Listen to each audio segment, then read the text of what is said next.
Welcome back. I'm Kim Bailey. She's Juliana Osborne. This is Inside Exec.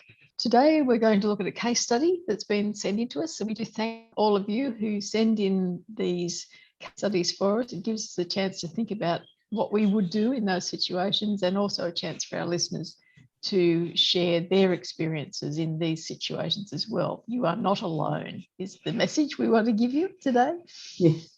This one is about a process improvement. It's something that's very dear to my heart. I spent a lot of years in quality management systems, so I understand this sort of dilemma. So let's have a look at it. I've been in my role for 6 months. I like the company and the team that I'm in. My colleagues are very professional, experienced, and good to work with. I believe one of our main processes is letting us down. I don't want to come across as the new person who thinks he knows it all. I don't want to offend anyone, but I also don't want to ignore it. I believe fixing the process will help our efficiency and customer service. What's the best way to approach it without upsetting the others? Firstly, it's great that you're working in a new company that you like.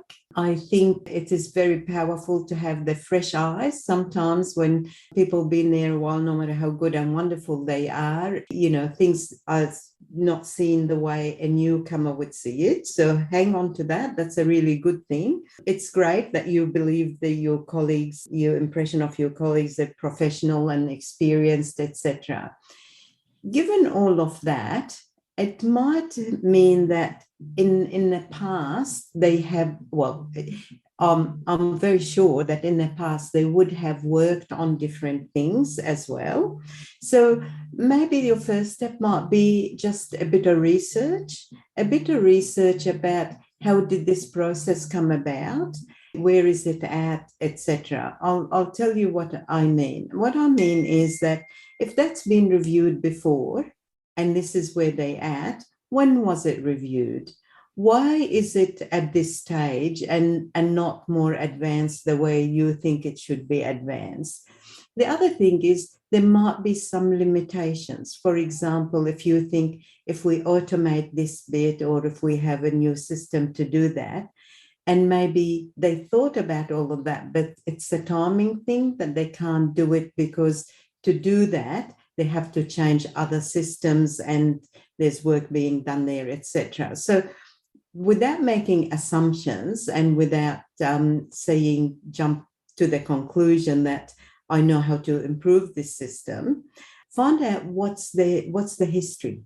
What's that process? How does it work? Did you always have that? So talk to the people who own the process or work within the process and find out a bit more about what was done in the past. And by doing that research, you might hear people say, oh, this process is so annoying because I can't do that if they only, so they might have all these ideas already. Once you've done all of that and believe there might be something that you could improve to the extent that you think it should be improved, then that's one idea. The other one, it could be that, oh, now that I heard about this and this, I still believe we could make incremental improvements until these other obstacles or business-wider issues can be resolved and addressed through technology or whatever it might be. It could be just a straight out budget issue, which means it's still got to be addressed. Maybe it has been addressed and put in the budget for the next financial year. Maybe it hasn't. So again, researching is really, really important. Talking to the right people and the key people. And I think people would understand that you are new and you're trying to understand the process as well and not just come in with solutions. And then if you've done all of that, then the person that you work the closest with on that process, let them know what you're thinking as well. And then you might get a bit more traction in that sense, and you'll get a feel for the organization timing, budgets, and appetite for change. I very much agree with all of that. My viewpoint comes from quality management systems, quality improvement. And the basis of those systems is continuous improvement. And that means that processes in general should be reviewed once a year and sometimes more often, sometimes every 6 months. so that everyone is on an equal standing regardless of how long you've been in an organisation when that review process happens. So if this is a process that's not part of a formalised quality management system or a quality improvement system, then you need to take the sort of approaches that have been talked about already. But I also think that you can approach it from the point of view of using the fact that you are new or haven't been there all that long as a starting point, saying, look, I know I'm new. I don't understand where this process came from. And so to me, there are things that could be better than they are for everybody. But I need to know where it came from first and the history, as Polyana's talked about. But also to say, I don't want to appear to be the new person who thinks they know everything, but I don't want to let something pass if I think I've got a good idea about it. And that says to your team that you're always going to be thinking about what you're doing. And isn't that what you would want with a team member, regardless of whether you're in the team or you're the leader of the team? Don't you want someone who's constantly looking at how you're doing things and thinking about how you could do them better? So as a team leader, if someone in my team meeting said that to me, said that to the team, I'd be very happy. I'd be very happy, first of all, that they acknowledge that they're new and they mightn't know all of the background. And so they recognise that that's how they're going to be seen. So it takes away an objection, first of all, for anyone that's listening that says, oh, what will they know? They're just new. Already they've said they know they're new. So I can't object to that. I have to listen to the next thing that they've got to say.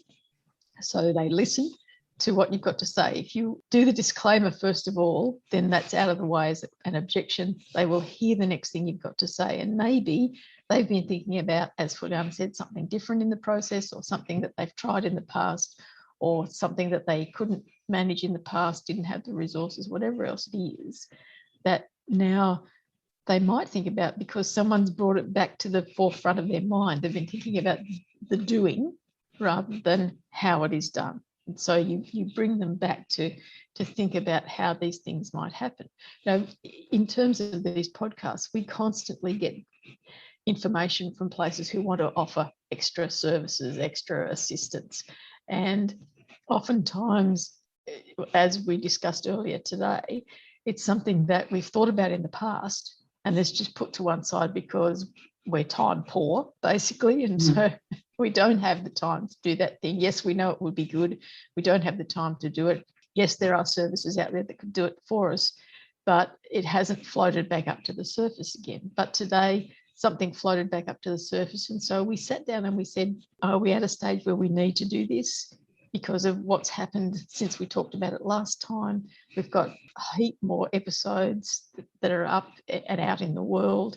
We know that people learn better one way or another. So is this a service now that we should think about doing it? And the end result was that we agreed that this was something we need to do, and we'll use the service that has approached us again about doing it. So it doesn't mean that if you put your hand up now and say this needs to change, that you don't ever put your hand up again because the first time you got knocked back down. Yeah. That you just keep doing that review and keep questioning where you see that there can be improvements. Keep that open mind, because all sorts of other things take over in priorities. And when it comes back to the surface again, it might be the right time. It doesn't have to be the right time now, but you do have to say something about it. The other thing to keep in mind is if the process, by the way, I definitely agree with the continuous improvement, because nothing is perfect and will ever be perfect unless we continuously improve it. But in looking at the process, it might be, you've got to look at it end to end, from the beginning all the way through. And a lot of processes don't just sit within one part of the organization.